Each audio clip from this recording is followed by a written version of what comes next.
నమస్కారం అండి. మనము ఎన్నో మాటలు వింటాము. అందులో మంచి మాటలు, చెడ్డ మాటలు.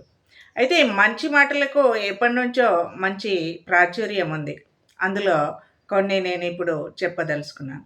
మంచి మాటలు ఎప్పుడు గూడా చెవులకు ఇంపుగా ఉండవు. చెడ్డ మాటలు మాత్రం చెవులకు ఇంపుగా ఉంటాయి. ఉదయం పూట మనకెక్కడో ఒగ్గుల్లో గానీ, ఇంట్లో గానీ మనం సుప్రభాతం వింటుంటాము.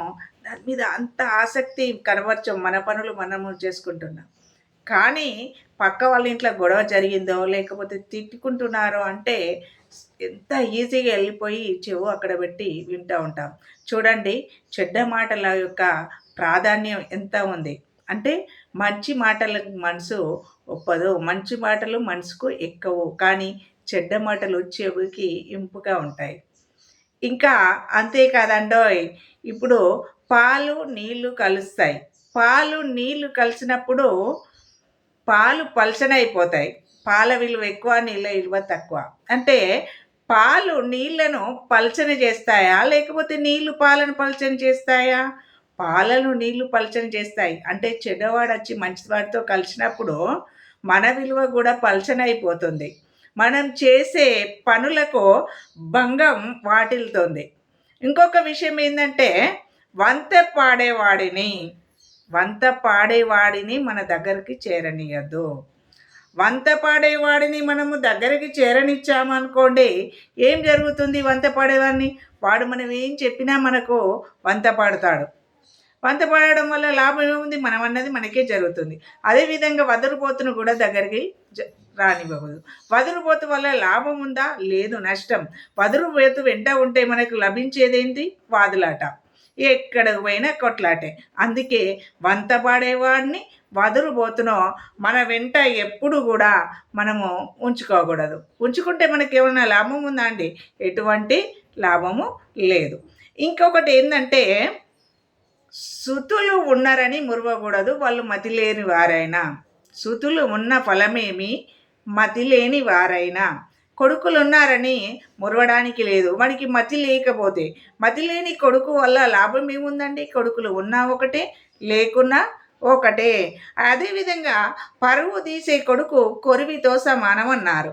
పరువు తీసే కొడుకు కొరివితో సమానం. కొరివి ఎలా ఉంటుంది? మండుతుంది. దాన్ని తాకాలన్నా, దాన్ని ఏం చేయాలన్నా కూడా మనకు భయమే. అయితే ఈ పరువు తీసే కొడుకు కూడా కొరువుతోనే సమానం. కొరివిలాగా వాడు మాయమాటలు చెప్పి తల్లిదండ్రుల నుండి ఉన్నదంతా కాజేస్తాడు. కాజేసి ఏమైనా ఉన్నతుడవుతాడా అంటే అది లేదు. ఏమవుతాడు? ఎటువంటి ప్రయోజకుడు కాకుండా పరువు తీస్తాడు. అందుకే పరువు తీసే కొడుకు కొరివితో సమానమన్నారు.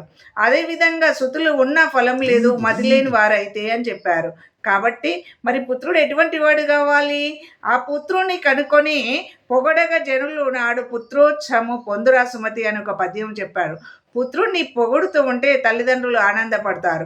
అసలు పుత్రులను కానీ సుతులను కానీ అలాగే కన్నవాళ్ళని కానీ వాళ్ళకి కీర్తి కలిగితే కీర్తించబడే వాళ్ళు ఎవరండి? తల్లిదండ్రులే. కాబట్టి తల్లిదండ్రులు కీర్తించబడాలంటే పుత్రులు మంచి వాళ్ళు కావాలి. కానీ మతిలేని పుత్రులైనా పరువు తీసి కొడుకులైనా వాళ్ళు ఉన్నా లేకున్నా ఒక్కటే. ఇంకా ఈ రోజుల్లో ఏం చేస్తున్నారు అనంటే లేటెస్ట్‌గా పిల్లనిచ్చేవాడే ముల్లనిస్తాడంటారు. నిజమా? పిల్లనిచ్చేవాడే ముల్లనిచ్చినాక నువ్వెందుకయ్యా? కలిసి కష్టం చేసుకో, పని చేసుకో, లేకపోతే నీ ఉదరాన్ని పంచు, ఇద్దరు కలిసి చేసుకోండి. ఇది సాంకేతిక యుగం. ఈ సాంకేతిక యుగాన కూడా నువ్వు పిల్లనిచ్చేవాడే ముల్లనిస్తాడు అని మురిసిపోతే లాభం ఏముంది? పిల్లనిచ్చేవాడే ముల్లనిస్తే నువ్వు ముల్లెను చేసుకున్నట్టే, పిల్లను కాదు. పిల్లను మాత్రమే చేసుకో. ముల్లె కోసం ఆశించకు. ముల్లెను నువ్వు తయారు చేసుకో. ఇదే నిజం. ఈ ఇంకొకటి ఏందంటే స్త్రీ ద్వారా వచ్చిన ధనం ఏదైనా కూడా దేనికి వివాద హేతువు అవుతుంది. స్త్రీ ద్వారా సంపద ఎప్పుడు కలిగినా అది వివాద హేతువే. కలిసి కష్టం చేసుకొని సంపాదించండి. కానీ స్త్రీ తానే తీసుకొచ్చిన ధనాన్ని నువ్వు వినియోగించుకుంటా అన్నామనుకో అది వివాదాస్పదము.